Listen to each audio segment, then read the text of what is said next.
Night has fallen on the Wasatch Front, the usual noise of the day replaced with the quieter sounds of nocturnal life.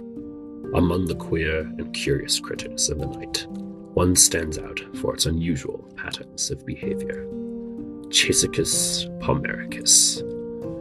This creature is little seen and even less understood by the scientific community. It generally avoids human contact, though at night it has been known to explore the lower levels of the area, far from its own habitat. The reasons for this travel are yet to be deciphered, especially considering the unique methods of transportation used by this animal. Sometimes referred to as the Big Blue Blob, the Chasicus palmericus prefers to roll from place to place, often refusing to use its limbs for movement. These limbs can be seen underneath the cloth-like cocoon that envelops most BBBs. Whether of its own make or taken from another source, this cocoon serves to protect the blob's own body, which proves especially useful when descending the central steps of the area. Some specimens may not be entirely covered by their cocoon.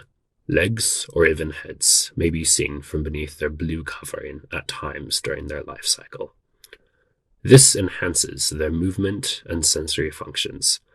However, such emergences occur rarely in a blob's life.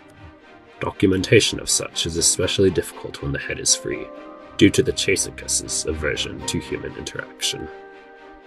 It was once believed that the Chasicus was a single entity, but more and more we found very different aspects of Chasicus life. Take, for instance, the Chasicus devicus. It has the same covering mechanism as the Palmericus, but the results are completely different. The devicus is also covered for much of its life, but its shape more resembles a box. Its behavior also greatly varies from its Chasicus cousin. And so the cycle starts again, as it has before, for eons upon eons. Instead of the rolling, organic movements of Big Blue Blob, the devicus is erratic, with quick and almost jumpy movements. At their core, BBBs are extremely curious.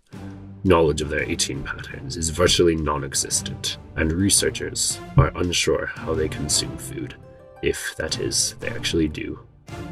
Some believe that their cocoons contain nutrients needed for growth, yet others suspect that they don't eat at all, but rather perform a process similar to photosynthesis, but through blue light, as they spend little time out during the day. The Chasicus continues to baffle scientists, but the future of research in this field looks promising. Why do we study the Chasicus? No, it's a wonderful question.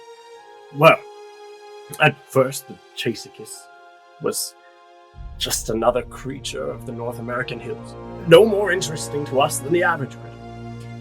However, the more time we spent in the field, the more we realized that the Chasicus is always in movement, full of energy, never resting. Why, in the 12 years that I've spent out here, I've never managed to catch one sleeping. Imagine what we could learn from their energy. Blobs are usually quite calm, timid in the face of humans. However, they can be quite aggressive. Yes, in fact, during the end of one of our earlier trips, one of my men got too close to a BBB. The creature was spooked and immediately attacked the researcher. It all happened so fast, none of the rest of us were even able to help him. He survived, but it never has quite been the same since. It was really quite terrifying for all of us.